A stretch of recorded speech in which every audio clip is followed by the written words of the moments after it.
The need for adequate and decent housing is part of the central focus and an integral component in national strategies for growth and poverty reduction.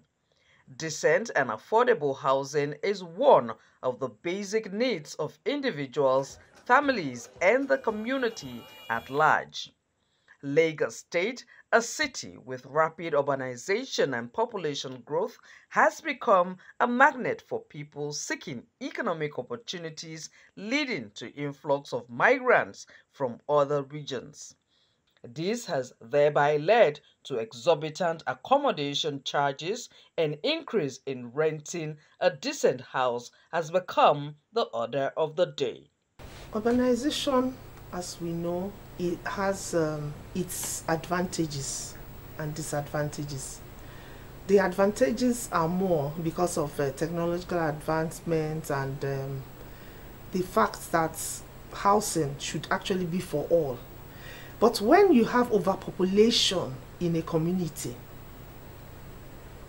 of course we know that we have the natural resources that would be depleted, and that would in fact infer into what we get in housing, because what we have is overpopulation and very little houses to be occupied.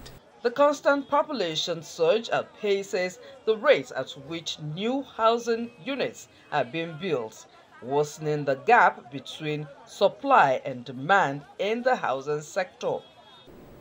The demand for housing on the mainland is extremely high because, of course, the houses are cheaper, but the population on the mainland is about 4 times the population you get on the island.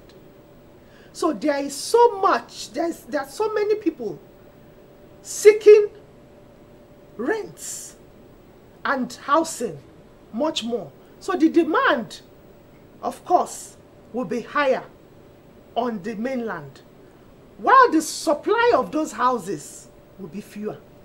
Government at various levels have introduced numerous housing schemes that is geared towards supplying affordable housing while trying to bridge the housing deficit gap.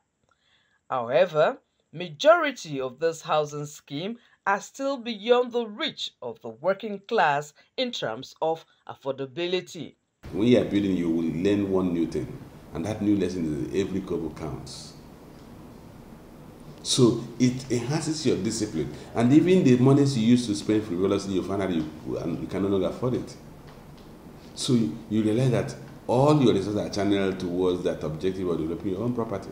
Accessing homes may be very tough, may be very high for individual. But when we collaborate, 2 people can buy a house, 2 families can buy a land, and then divide the land. On a half plot of land, you can build a bungalow, and the 2 of you can buy a whole plot and then divide it. Another thing is to also use the opportunity of people that are doing installment payment for landed properties and so on like that.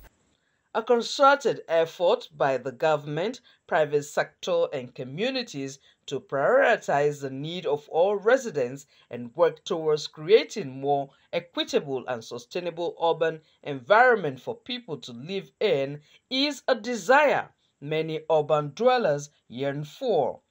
The government should come in, the government should step in at all levels.